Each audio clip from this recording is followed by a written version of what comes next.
Market তোমার বিরুদ্ধে না, তুমি ভুল জায়গায় এন্ট্রি নিচ্ছ। আর এই ভুলটা হয় কারণ তুমি লিকুইডিটি বুঝো না। লিকুইডিটি সিক্রেট সবচেয়ে গুরুত্বপূর্ণ। মার্কেট সবসময় যায় যেখানে বেশি stop loss plus pending order থাকে।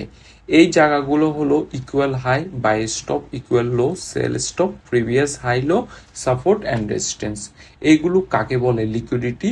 এগুলোকেই বলে লিকুইডিটি জোন। কেন তুমি বারবার লস করো? কারণ তুমি করো এই ভুলগুলো। সাপোর্টে বাই দাও, রেজিস্ট্যান্সে সেল দাও, ট্রেন্ডিং লাইন ব্রেকে দেখে এন্ট্রি নাও। কিন্তু স্মার্ট মানি কি করে? আগে ওই জায়গায় সোয়াইপ করে, তোমার স্টপ লস ট্রিগার করে, তারপর আসল ডাইরেকশনে মুভ দেয়। রিয়েল এক্সাম্পল লজিক ধরো, প্রাইস রেজিস্ট্যান্সের কাছে গেছে, সবাই সেল দিচ্ছে, মার্কেট কি করে? একটু উপরে যায়, স্টপ লস হিট, সবাই আউট, তারপর স্ট্রং বিয়ার এসে মুভ দেয়। এটাকে বলে লিকুইডিটি সুইপ। স্মার্ট ট্রেডার কিভাবে ট্রেড করে? রিটেল যেখানে এন্ট্রি নেয়, স্মার্ট ট্রেডার সেখানে এন্ট্রি নেয় না, ওয়েট করে লিকুইডিটি সুইপ এর জন্য, ফলস ব্রেকআউট ডিটেক্ট করে, তারপর এন্ট্রি নেয়। Simple rule, don't trade the level, trade the reaction after the level.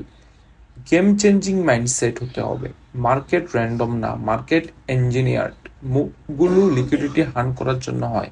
তুমি যদি লিকুইডিটি বুঝো তাহলে মার্কেট প্রেডিক্ট না করে প্রফিট করতে পারবে। পাওয়ারফুল এন্ডিং, রিটেল ট্রেডার লেভেলে ট্রেড করে, স্মার্ট ট্রেডার লিকুইডিটি পরে ট্রেড করে।